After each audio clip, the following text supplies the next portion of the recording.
Good afternoon. Mr. Amberg, you and your client had an opportunity to view the PSI? Yes, Your Honor. Would you like me to stand or sit? Whatever you're comfortable with. Yes, Any Your Honor. additions, deletions, or subtractions?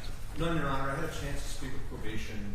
In my sentencing memorandum, you saw I had an objection to OB 13, but my understanding was the final version that should have been in there in the first place, and so there were some other changes to the final calculation on count 1 and 2. There are no objections, Mara, and I understand why they were put in there. Besides that, I did go over this with my client front to back, read every word to her, and there's no additions or corrections. All right. Anything further from the people? No, people just let the victim statements speak for themselves. People don't have anything further. All right. Anything further from probation? Nothing, Judge. All right. We do have some victims who wish to speak. Just going to have to just sit back. Was that my chance for allocution? No. Okay. No. People do have two. Okay.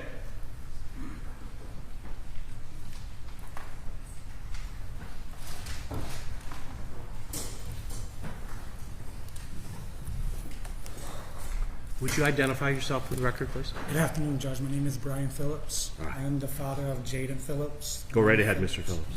And Zayden Phillips. I just want to say that the day that happened, that the kids were with me, and we was just having a normal day. I was just playing with them, getting them dressed and ready for the birthday party they was getting ready to attend. Their mom was running in a little late, so they was on their way to come pick them up. At that time, I was, rushing, getting them out the door, making sure that they was ready. Once their mom picked them up, 30 to maybe 40 minutes, probably maybe an hour at tops, I was getting calls from my phone constantly from people I haven't met in years, family members. I felt in my stomach something was very wrong. I knew that there was something that wasn't right. There was people from over 20 years that I haven't talked to, 10 years, my family. My brother finally got a hold of me and told me there was an accident at the boat club regarding my kids. I felt it in my stomach that something was wrong. I didn't know at there. He wouldn't tell me. No one would tell me what was wrong. People kept writing me, get to this boat club, get to this boat club. When I ended up finally getting a hold of my brother and getting a ride there, I made it to the boat club. When I made it to the boat club, a lot of cops came up to me, rushing me, telling me that was I the father. I didn't even want to talk to any cops. I didn't want to see any cops. I just wanted to talk to my brother. I wanted to find out what happened. When I got to the crime scene, it was so hectic that it was chaos. I was seeing cars everywhere. I was seeing people everywhere. I finally went to my brother. When he told me that he couldn't tell me to go to the cops, a chapel guy came around my corner, and I dropped straight to the ground. I started screaming because I knew they was gone. I felt they was gone. I knew in my heart they was gone. So I told him not to tell me. I begged them not to tell me. But they had to find out I was the dad of all three of them, and I told them their names, their ages, and what was I to them. Before I even registered it was gone, they told me that Jaden, my oldest, was airlifted to the University of Michigan. I didn't even have time to grieve. I didn't have time to process what was going on with Alana and Zane because I had to rush to U of M. I had to make sure Jaden was okay. I had no idea that he was even alive at the time because he was airlifted. The other two, I was still processing that they was gone. On my way to U of M, I kept praying that Jaden would be alive. Like, he was all I had at that time. There was nothing else I was praying for but him to be okay. When I got to the University of Michigan, Jaden was on the table, covered in blood. He had 9 to 10 doctors all on him, trying to work on him, and his eyes seen me. And I kept telling him to fight. I kept telling him to keep fighting, and all he did was blink. He just kept blinking that he was okay. At that time, I stayed at the University of Michigan for 2 weeks. I never told Jaden his brother and sister were gone. I waited till he was out of the hospital fighting for his life because I knew if I told him, it would be very hard on him. He would rip wires out. He didn't understand. The whole 2 weeks, I would cry in the shower. I would cry away from him so he wouldn't know. I didn't want him knowing what happened. After he got out of the hospital, we sat down with his mom and finally told him. He flipped out so bad. He cried so bad. We all three cried so bad. What you took from me, I would never, ever get back. My daughter was trying to be just like me playing basketball. She just celebrated her 8th birthday. Zane was about to be 5. Instead of celebrating his 5th birthday, we buried them. We buried them. You don't have no kids, so you don't know what this feels like. I go to their grave every other day to every day sometimes, because it's so close to my home. The only time I feel close to them is being at their gravesite, because I don't feel them anywhere else. I thank you, Judge, from the bottom of my heart for letting me tell my statement. And I promise I don't wish nothing but the worst for you. And I hope that you feel what we feel every day. Because it's hard. It's hard even to wake up knowing that they're not here. It's hard that their older brother has to be without his brother and sister. And I hope every day that you realize what you took it from us. Thank you, Judge. Thank you, Mr. Phillips.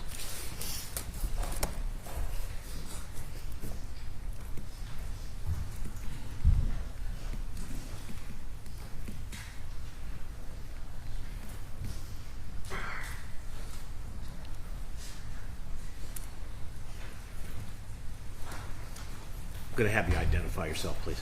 Marshella Dodds. Ms. Dodds, when you're ready. My name is Marshella Dodds. I am the mother of Alana, Zane, and Jaden Phillips. I stand before this court with a heart that is shattered beyond words, and with pain so deep words cannot fully express its weight. I lost my children. The loss of my children has created a void in my life that I will never be able to fill, and the grief I carry is something I will live with for the rest of my life. My children were my everything and kept me going every day. They were my joy, my hope, and my reason to live. Each day spent with them was a gift I cherished, and I took pride in being their mother. Every milestone they achieved, every smile they gave was a reminder of how incredibly blessed I was to have them. They brought so much love, laughter, and light into my life.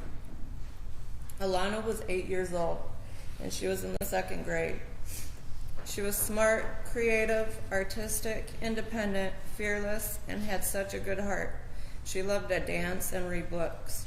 She loved singing, playing with dolls, playing restaurant, drawing, collecting rocks, and being a leader. She liked to create recipes, do her nails, practice makeup, organize things, do gymnastic moves, and still played rough with her brothers. She had a sassy side to her and wouldn't let anybody mess with her. She knew how to stand up for herself. She had a huge heart and had a nurturing personality. She looked up to me so much. She had every piece of me in her, from her beautiful heart, artistic soul, and her spunky personality. She was everything I have ever wanted and pictured.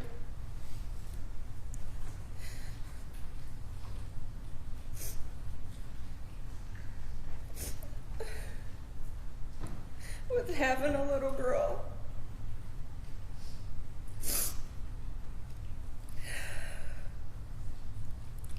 she will always be remembered for her dark brown ringlet curly hair, beautiful different color eyes, freckle nose, and having a sassy, sweet, and funny personality.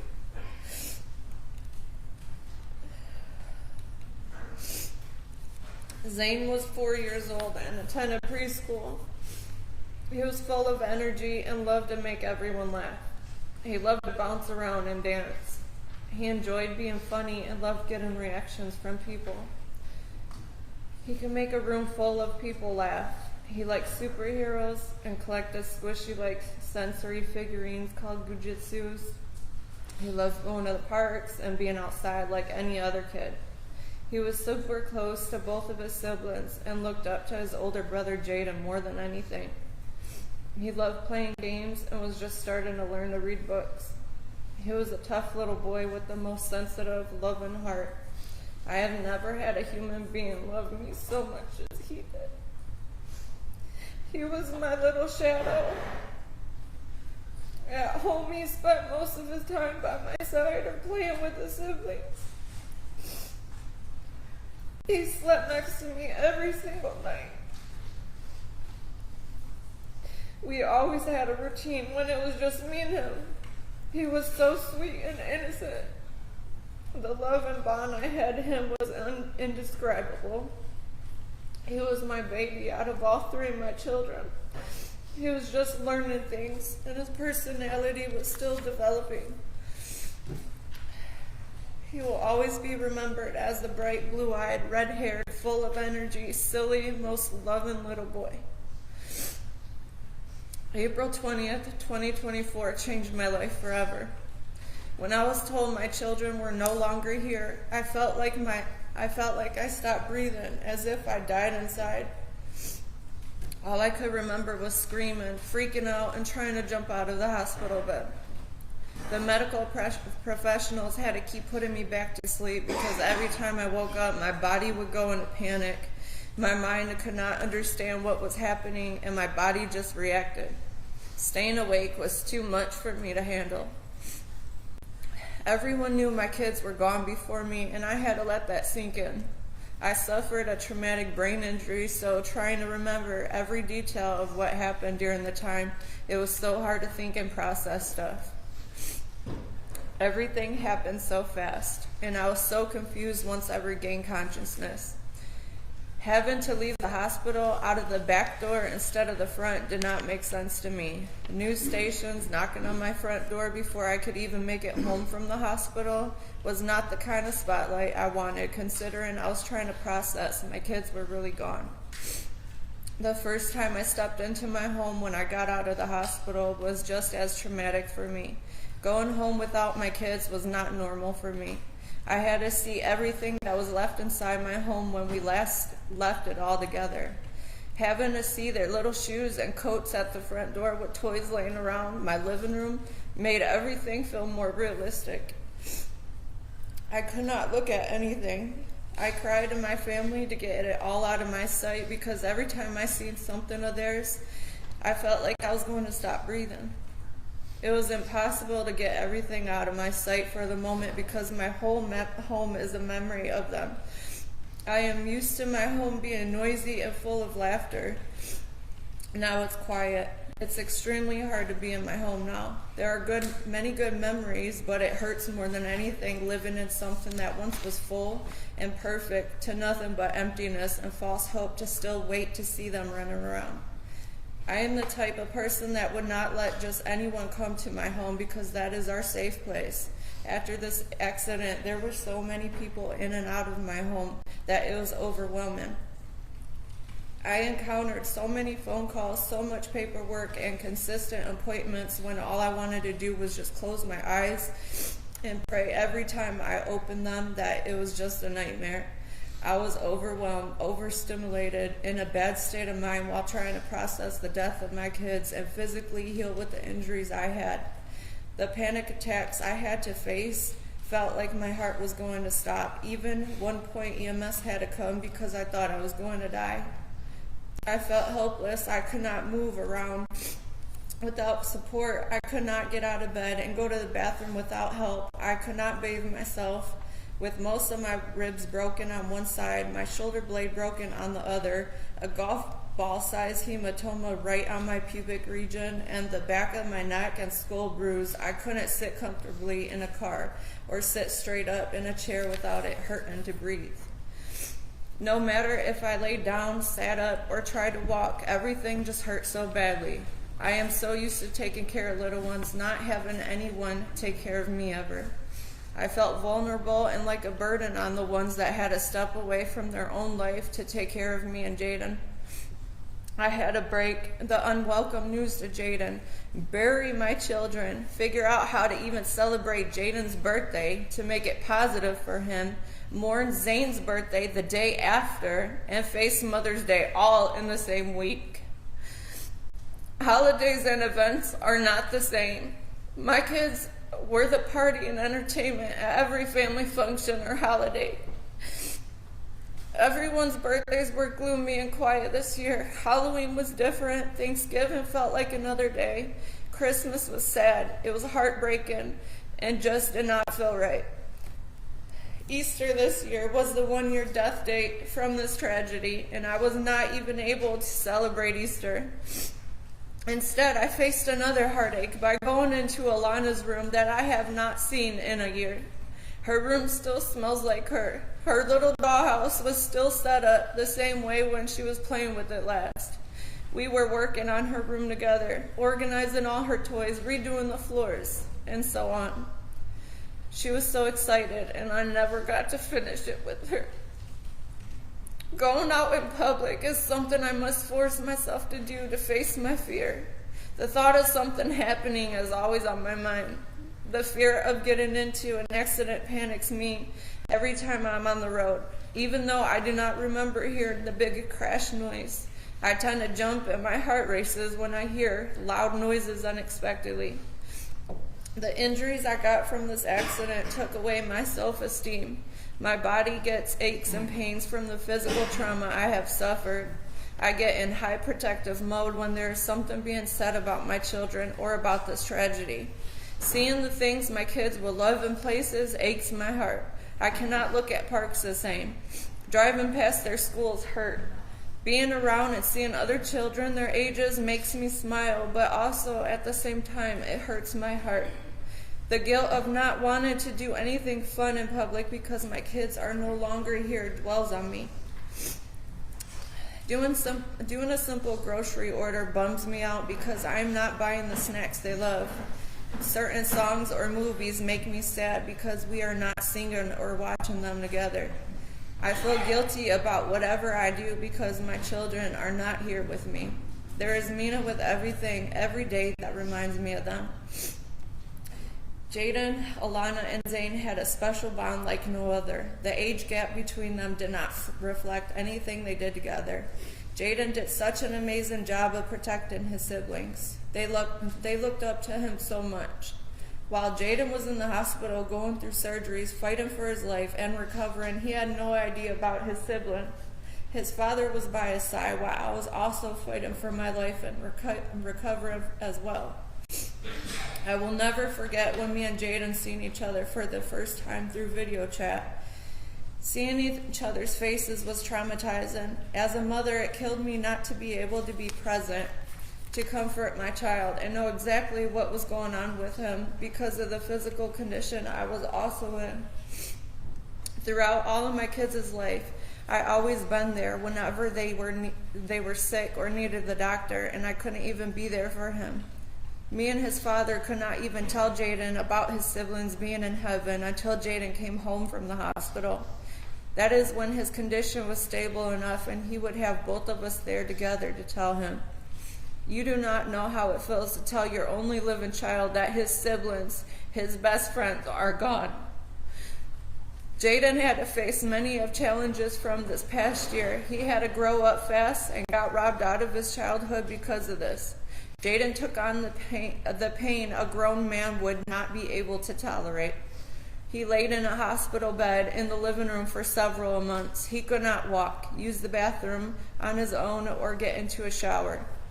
To get him out of the bed, he had to be power lifted to a wheelchair. He was in constant pain and uncomfortable. Finding rides that were wheelchair accessible just to get to an appointment were stressful. It killed me to watch my son in that bed every day, to see him in that condition and not be able to do anything for him due to my own broken bones. Family had to walk away from their own lives and jobs just to take care of the both of us. It took Jaden 10.5 months to regain the strength fully of walking without a wheelchair and walker. To this day, Jaden is trying to find ways of doing the things he used to be able to. His self-esteem and confidence has been damaged because of this tragedy.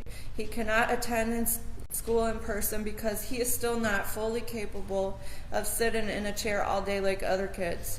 He has a big fear of falling because he does not want another surgery or to get hurt again.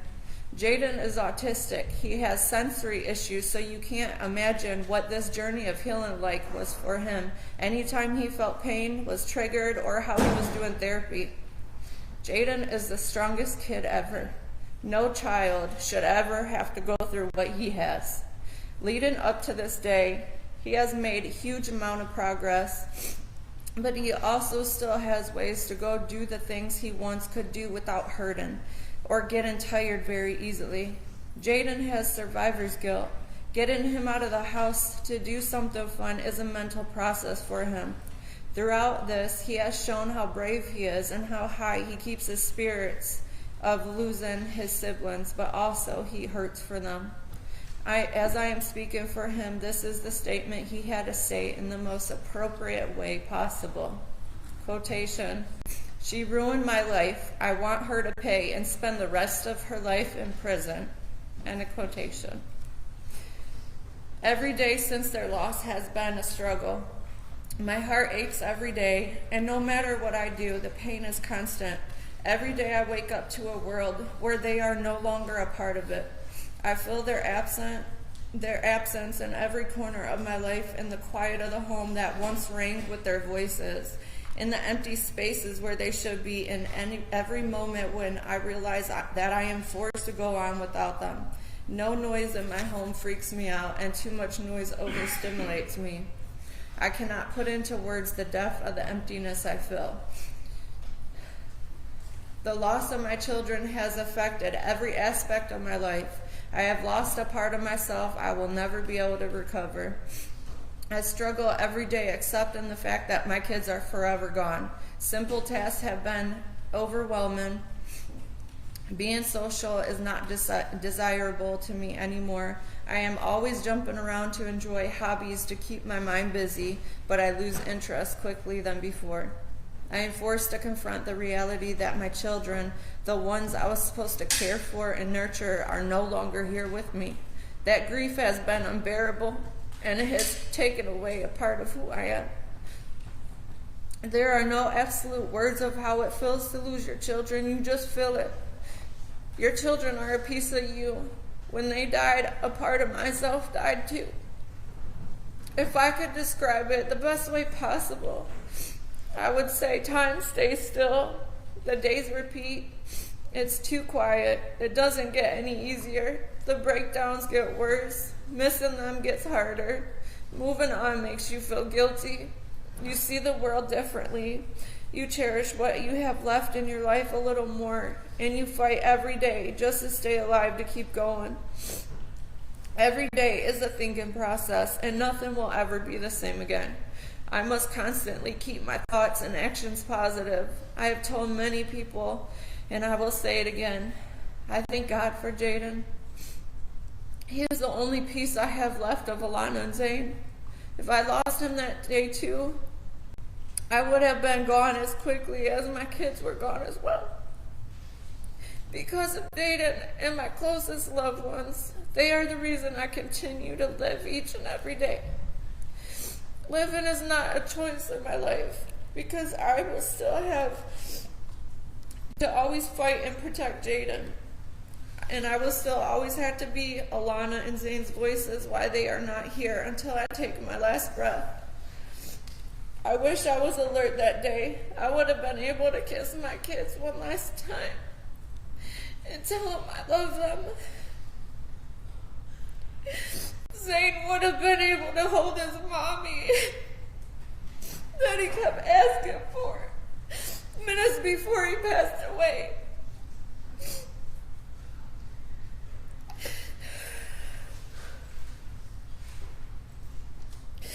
The other part of me is glad I wasn't alert, because I do not think I would have been able to manage my children, seeing my children like that, or my daughter smashed into a wall.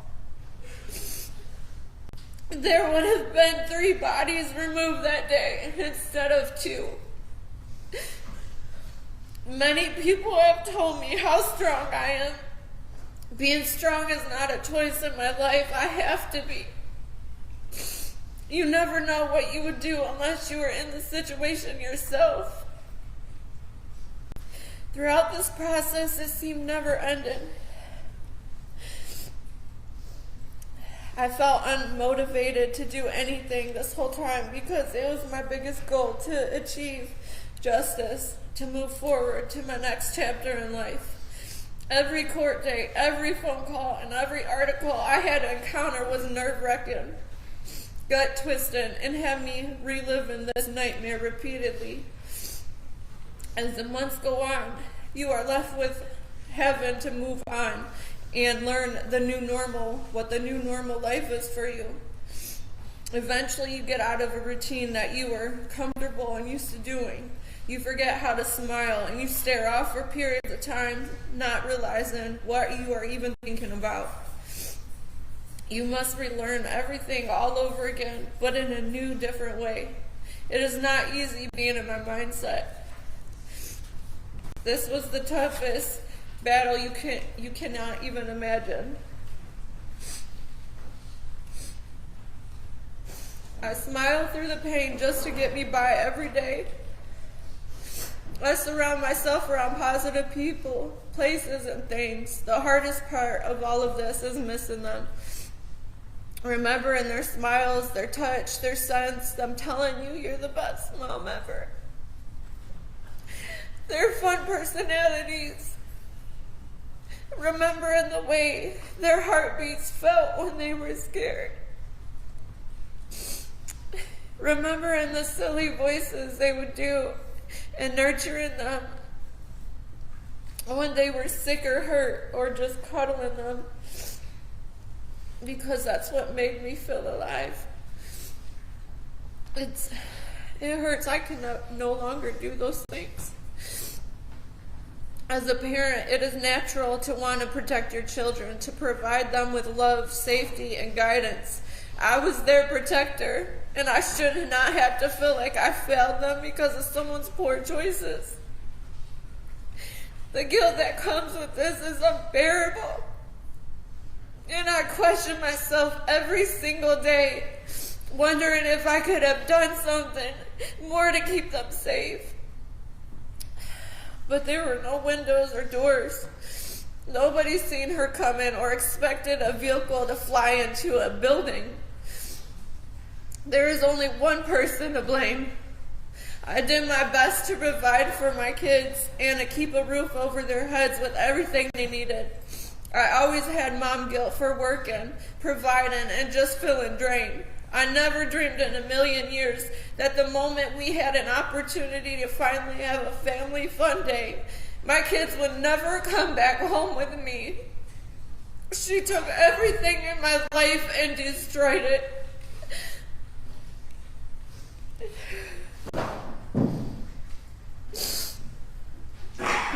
Your Honor, there is no greater loss than the loss of a child, let alone two. I will not wish this pain on anybody. The best thing I was good at in life was being their mom.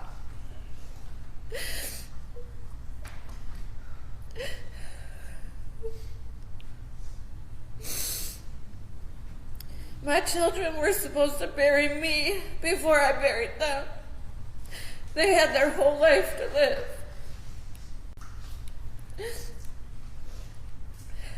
No punishment can undo what has been taken from me.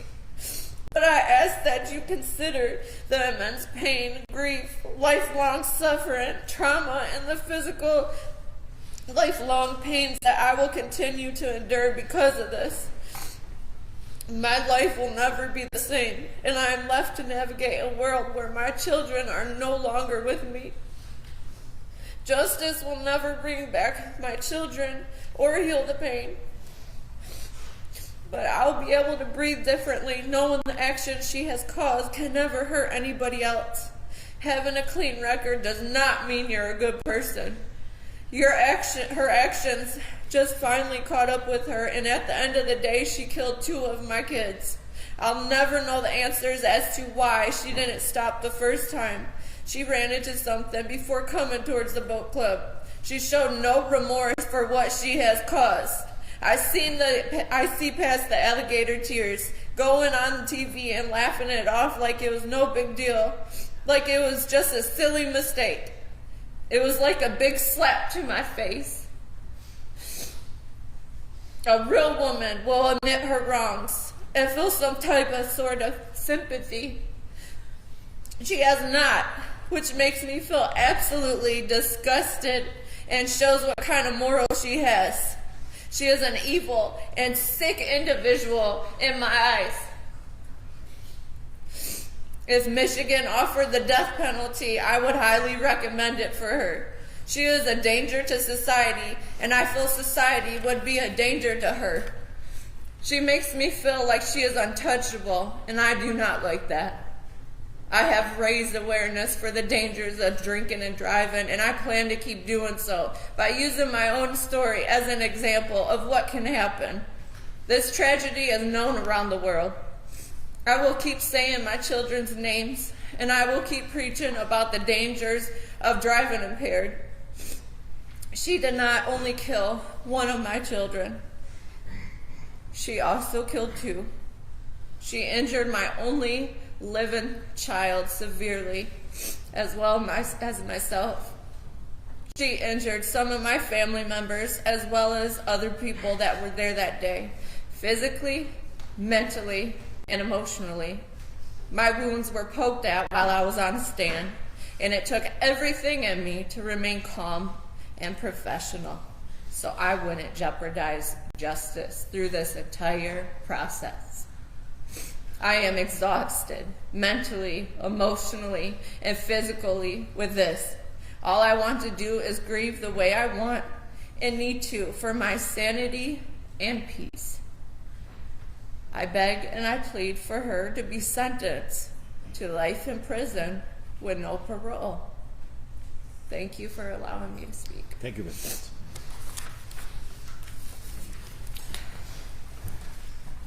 Mr. Amberg, what would you like to say on your client's behalf? Thank you, John.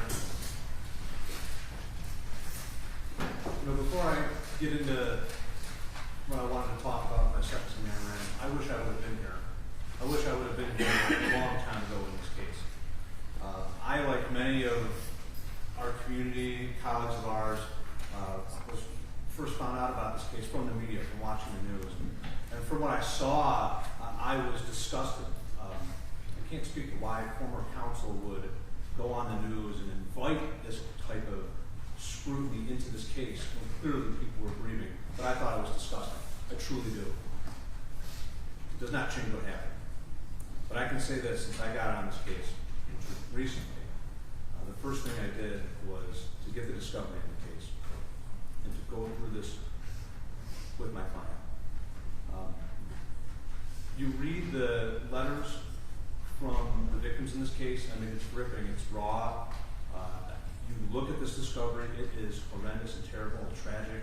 I know we're in a business where we see things like this all the time, and this is one of the worst cases I've seen.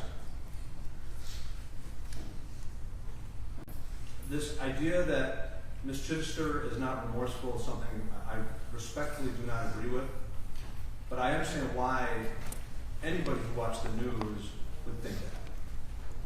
Because the way that her lawyer portrayed her, and to have to go through this trial and all of these other things, certainly made it seem like she did not feel any remorse for this, and nothing could be further from the truth.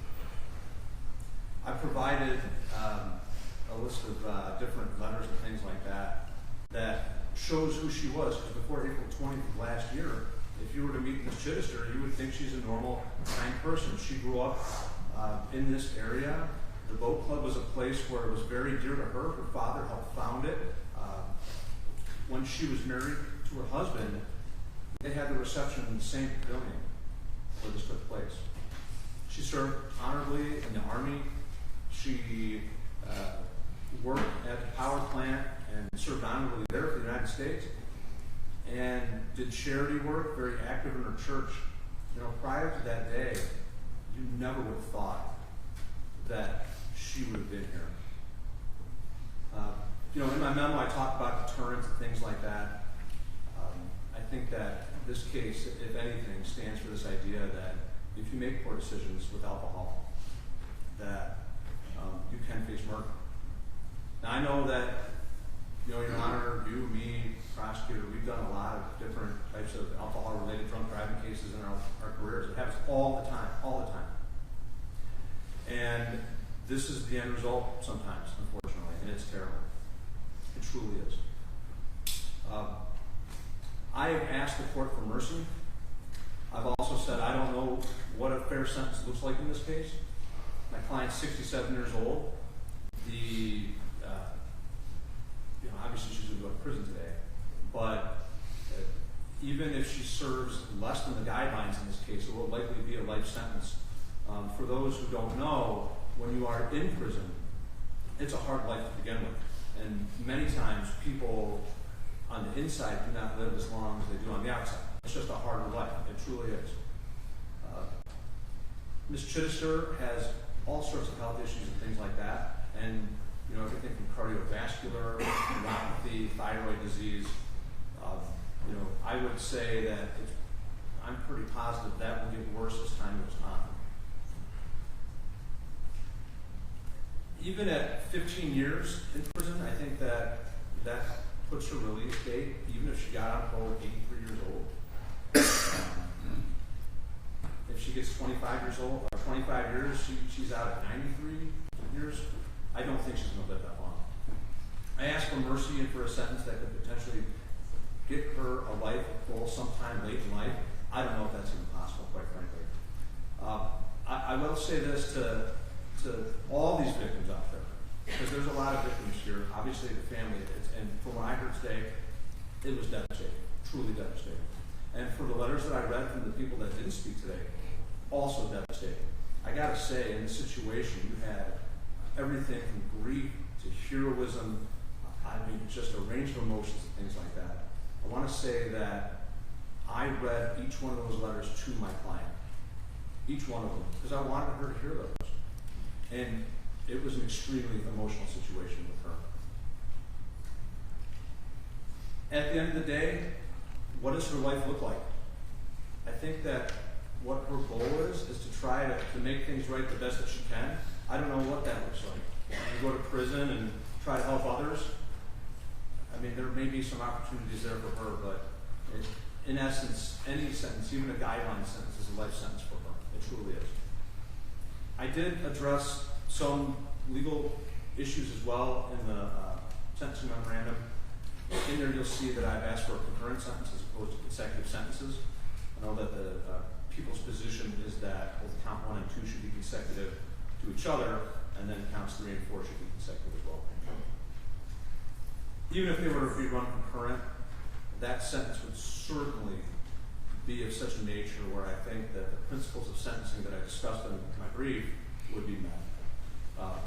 Rehabilitation of Ms. Chidester, this is her first offense. I do think that there is a very good chance that even if she were to be released at some point, nothing like this would ever happen again. Protection of society. Even when she is released, whatever her sentence may be, she'll be so elderly that my guess is that she'll be released to a hospital to die. I think that's what's going to ultimately happen. Punishment. Obviously, the guidelines have give Your Honor a wide range of options here as far as sentencing goes, and I respect that and understand that. And finally, deterrence. I think that when you have a case where, back when I first started, a lot of these cases would be operating while intoxicated, causing death. They really would.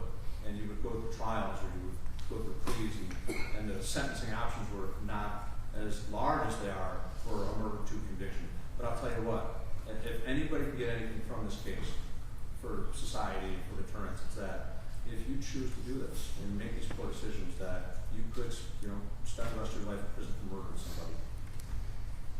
Thank you very much, Your Honor, for your time. And I think my client would like to just say a few words. Of course. Right. I've been thinking about what I was going to say to you for over a year. It was a terrible, terrible tragedy. I can't help it. Say I'm still very, very sorry for the loss of your children. I pray for them every day. And I would ask that their father would also forgive me, as well as the people that were injured. I never meant to harm those children. None of us involved in the accident. And the only thing that I can say is, I'm so very sorry. And I never, ever meant to come across as not being sorrowful. I've asked the Lord to forgive me. And I ask that you at least look into your heart, and at some point, if you can possibly forgive me.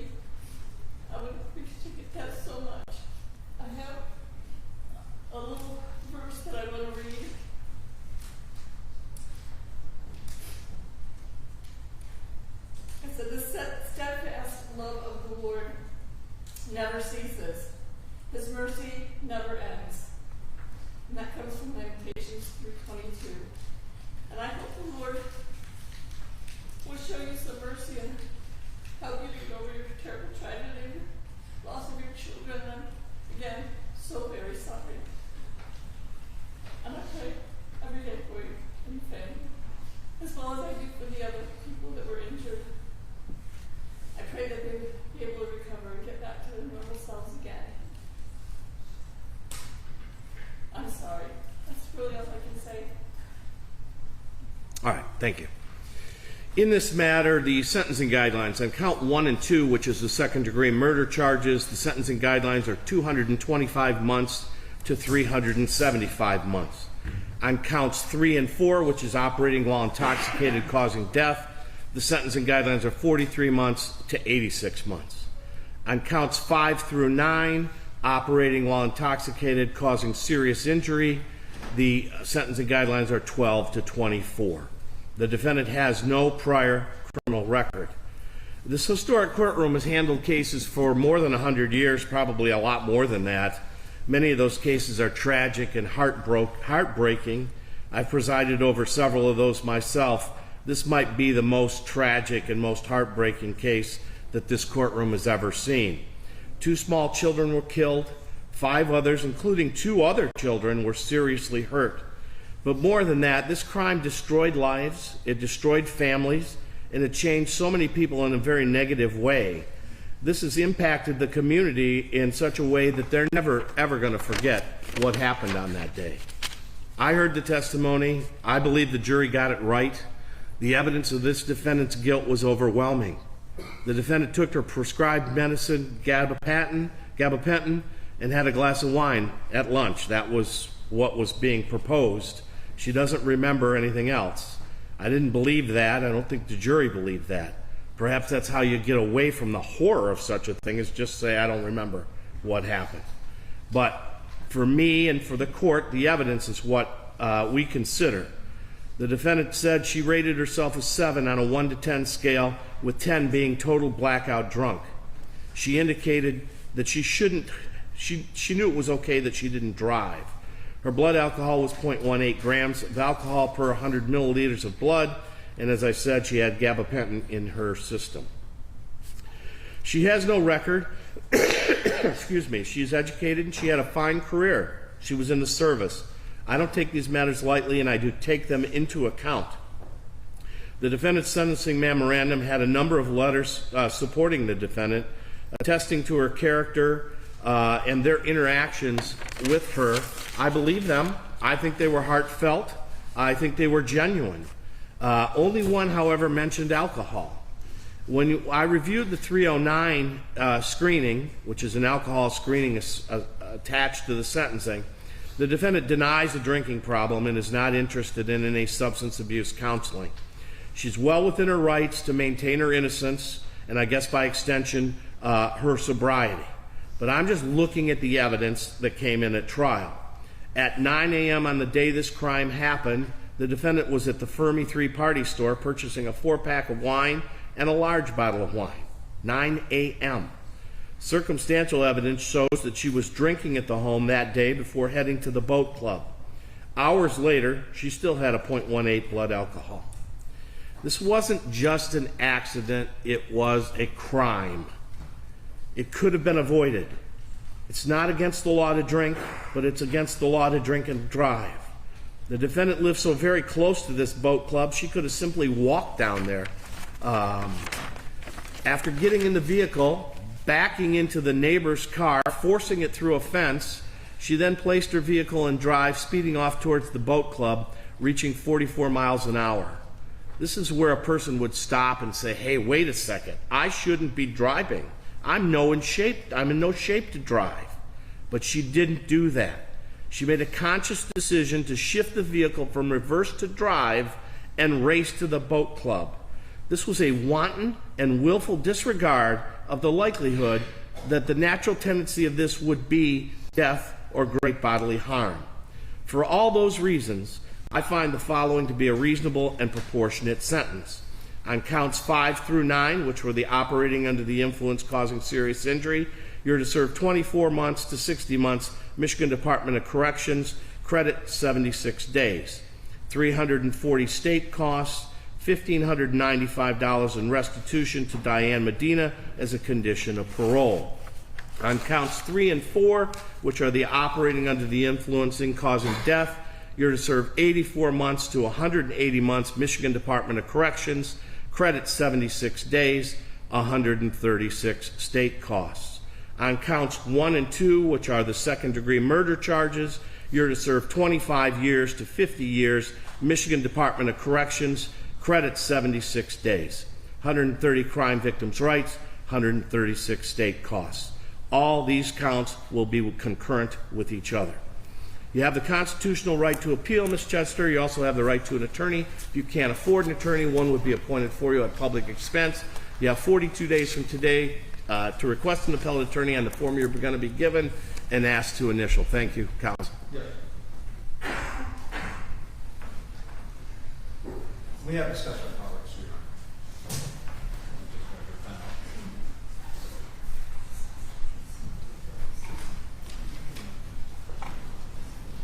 All right, ladies and gentlemen, that concludes the sentencing. For security reasons, we are going to ask that you all vacate the courtroom and vacate the third floor. Doesn't mean you can't be in the courthouse, just not in the